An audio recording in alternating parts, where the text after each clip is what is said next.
اگلی بات اور آج کی آخری بات ہے کہ اسلام آباد ہائی کورٹ نے بانی پی ٹی آئی کے ملٹری ٹرائل کے حوالے سے وفاقی حکومت سے 16 سپٹمبر تک وضاحت طلب کر لی. تو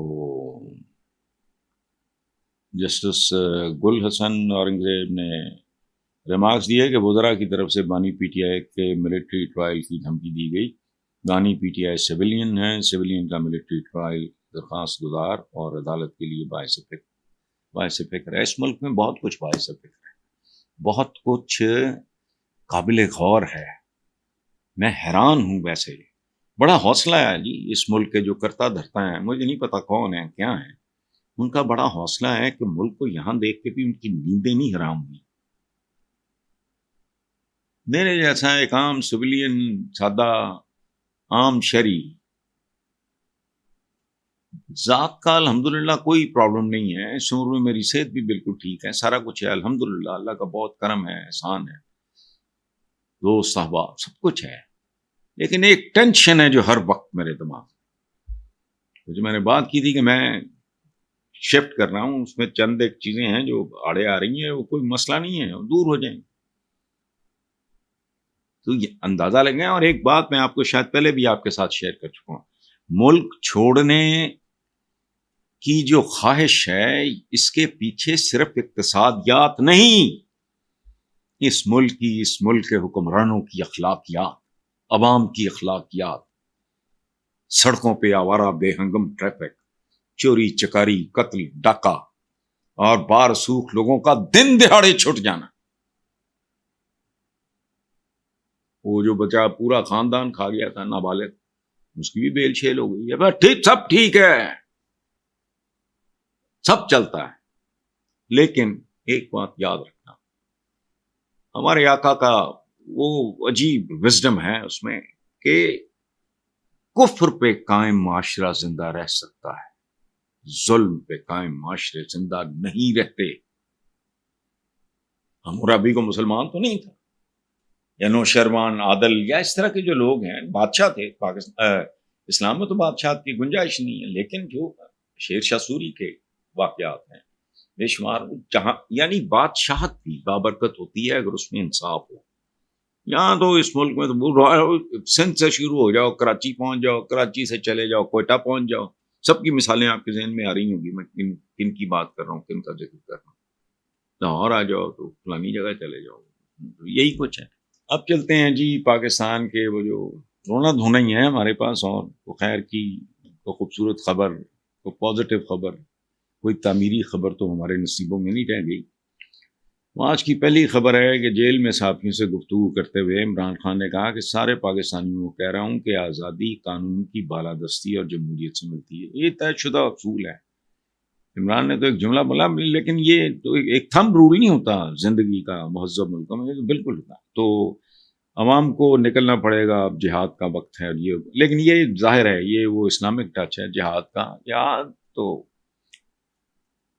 جس طرح کہ ہم مسلمان ہیں، ہم پہ تو جہاد جچتا ہی نہیں، ہو ہی نہیں سکتا، ممکن ہی نہیں ہے. پورا عالم اسلام آپ اٹھا کے دیکھ لیں، خدا کی قسم دل پھٹتا ہے کہ اتنی عالی شان ماضی رکھنے والے لوگ جن کی ہم امت کہلاتے ہیں، وہ عجیب سا لگتا ہے.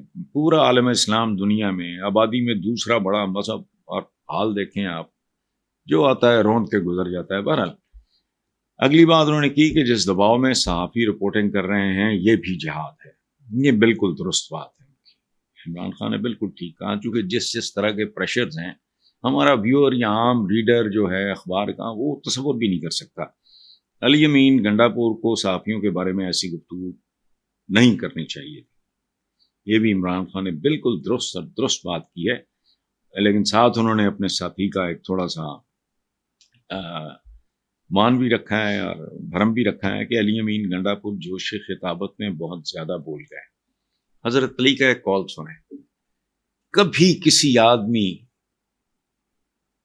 کے کیریکٹر پہ اس وقت تک بھروسہ نہ کرنا جب تک اسے غصے کے عالم میں نہ دیکھو. غصے کے عالم میں اصل بار نکل آتا ہے. یہ بڑی پتے کی بات ہے. تو جوش خطابت کیا ہے؟ مطلب جوش غصے نہیں. یہ ٹریسپاسنگ جو بات حالانکہ علی امین گنڈا پور نے کی ہے وہ بنیادی طور پہ پاکستان کے ہر شعبے پہ وہ لاگو ہوتی ہے. یہ جی وہ پتہ نہیں کیا نوٹ دکھا میرا موڈ بنے یہ وہ میں نے نہیں سنا اس کو, میں نے اخباروں میں جو پڑھا ہے. اب پریکٹیکلی کون سا پیشہ ہے جس میں کرپشن نہیں ہے؟ کہیں کم کہیں زیادہ کا تو فرق ہو سکتا ہے, یہ نہیں ہو سکتا. اسی طرح ہمارا جو اپنا پروفیشن ہے, میری زندگی کے 45 سال میں نے اس پروفیشن کو دیے اور اس نے مجھے بہت کچھ دیا الحمدللہ, آئی ایم ویری ہیپی. لیکن نہ کبھی پیپلز پارٹی سے بنی, نہ نون لیگ سے سوال ہی نہیں پیدا ہوتا. پی ٹی آئی کے ساتھ اقتدار میں آئے تھے, میں نے لکھا لانا تو مجھ میں ان کو سپورٹ کرتا رہا ہوں جن سے مہنگائی نہیں کنٹرول ہو رہی, فلاں نہیں ہو رہا, یہ نہیں ہو رہا, وہ نہیں ہو رہا. تو نسبتاً جو بہتر لوگ ہیں ان کی تو ہر جگہ ہی کمی ہے. باقی سیاستدان تو بادشاہ ہیں اس کام کے. نوٹ دکھا میرا موڈ بنے, جس کو علی امین گنڈا پور خود جس کو ریپرزینٹ کر رہا ہے, تو صحافیوں پہ ملبہ ڈالیں, گندگی اور غلاظت ہے. کون کم کر رہا ہے مجھے بتاؤ؟ اینٹی نارکوٹکس کے لوگ ڈرونز کے ذریعے منشیات سمگل کرتے ہیں, وہ ہوش کرو. یہاں دن دہاڑے قتل ہوتے ہیں, جن کے پاس وسائل ہوتے ہیں وہ صاف نکل جاتے ہیں. آپ کو بھی پتا ہے, مجھے بھی پتا ہے. سو ایم ہی پک کر کے, اور یہ نہیں علی امین گنڈا پور کو پتا, اس کا تو نام و نشان بھی نہیں تھا, میں نے تو اس کا نام ہی بہت بعد میں سنا. جب وہ صحافی تھے جنہوں نے بنیادیں رکھنے میں بہت زبردست مدد کی ہے.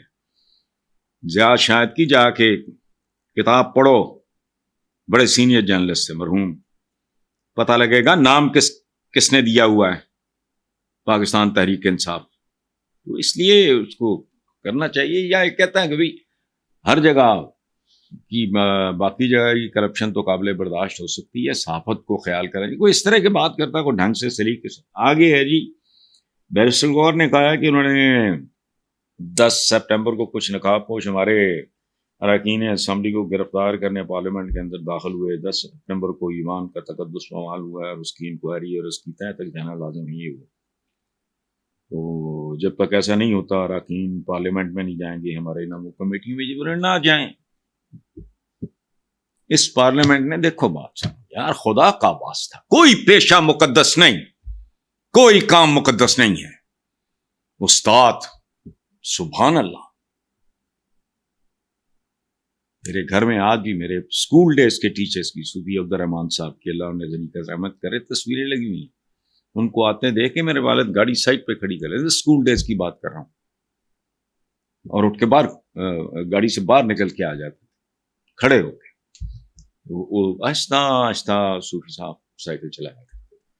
لیکن وہی استاد اگر امتحانی مراکز بیچ رہا ہو, یا زبردستی کی ٹیوشنیں کر رہا ہو, یا چھٹیاں لے رہا ہو کالج سے یا اسکول سے, تو وہ بدبخت ہے, وہ لانتی ہے. منصف ہونا کتنا بڑا کام ہے, سبحان اللہ. وہ اگر بکاؤ ہو, بکتا ہو, گھٹیا ہو, چیمبرز کے تھرو سفارشیں کرا کے آ کے جج بنا, تو لعنت ہے, پر وہ کیا منصف ہے وہ. سو پیشے سچ نہیں مقدس ہوتے. ایک مزدور بھی اگر اپنا کام دیانتداری سے کر رہا ہے قابل احترام. اسی طرح پارلیمنٹ, اس پارلیمنٹ نے آج تک کیا دیا ہے مجھے سمجھائے کوئی. ٹھیک ہے بھئی الیکٹڈ, کیا الیکٹڈ کرنے والے کون ہیں اور ہونے والے کون ہیں, دونوں ہی دیکھ لو. تو اتنا اس کو ڈراماٹائز نہ کریں. باقی جس طرح کا ملک ہے, جس طرح کا اس کا کلچر ہے, جس طرح کی ہماری روایات ہیں, وہ آپ بھی جانتے ہیں, میں بھی جانتا ہوں. جتنی پارلیمنٹ ہی آپ کی رشتہ دار ہے اتنی ہی میری ہے. تو یہ ضرورت سے زیادہ ایکڈیمک قسم کی بات کو اٹھا کے اچھالنا شروع کر دیتے ہیں. اب یہ مجھے بتائیں کہ آئین مقدس ہے, کہاں مقدس ہے؟ انسان کا لکھا ہوا کچھ بھی مقدس نہیں ہوتا, اس میں تبدیلیاں ہوتی رہتی ہیں, اور جس چیز میں ترمیم ہو سکتی ہو, تبدیلی آ سکتی ہے, وہ کیسے مقدس ہو سکتی ہے؟ اور سب سے عام سوال, آئین کس کے لیے ہوتا ہے؟ آپ کے اہل خانہ کے لیے. آئین ہوتا ہے جس میں عوام کے حقوق, ان کی عزت نفس, ان کی بہتری, ان کی بھلائی, اس کا نام نشان کوئی نہیں اس ملک میں. تو مقدس یہ حسن ہوگا ایمان، جہاں گالی گلوچ ہو، تانے ہوں، سوکھنوں کی طرح لڑائی لڑیں، نہ کو گریس، نہ کو اگا، نہ کو پیچھا، گالیاں، گندی گالیاں تک تو دے دیتے ہیں، تو اس کا تقدس کوئی نہیں، بس ٹھیک ہے، آئے تاریخ ہے آپ کی۔ اور یہ میں دیکھیں بات سنیں، میں لوگ جن کو سمجھ آ جاتی ہے وہ تو پھر بہت ہی انجوائے کرتے ہیں۔ پاکستان جہاں پہنچا جو ہوا، یاد رکھیں ذمہ دار سیاستدان because it was his job۔ ان کی پرفارمنس سالہ ہوتی، یہ محنتی ہوتے، یہ دیانتدار ہوتے، یہ بکاؤ نہ ہوتے، یہ سوداگریاں نہ کرتے، یہ اب جی آؤٹ آف ٹرن پروموٹ کر دیا ضیاء الحق کو، میں بھی کہتا ہوں احسان فراموش تھا، لیکن کیوں؟ وائی؟ سو ان لوگوں کی وجہ سے میں جنرلی یہ سمجھتا ہوں، ایک بچہ جو کچے ذہن کے ساتھ جاتا ہے پاکستان ملٹری اکیڈمی میں، وہ وہاں اتنا he goes through, he has to rough it out, he goes through a long process۔ وہ جب کہیں پہنچتا ہوگا، اس کے بعد جب ہمارے سیاستدان، ان کا سینس آف ہیومر، ان کی آپس کی گپیں شپیں، ان کی حرکتیں ہمیں تو کم پتہ ہوتی ہیں، ان کو پتہ ہوتی ہیں، ان کا دل نہیں کرتا ہوگا چپیڑے مار کے نکالیں، انہیں کریں کچھ۔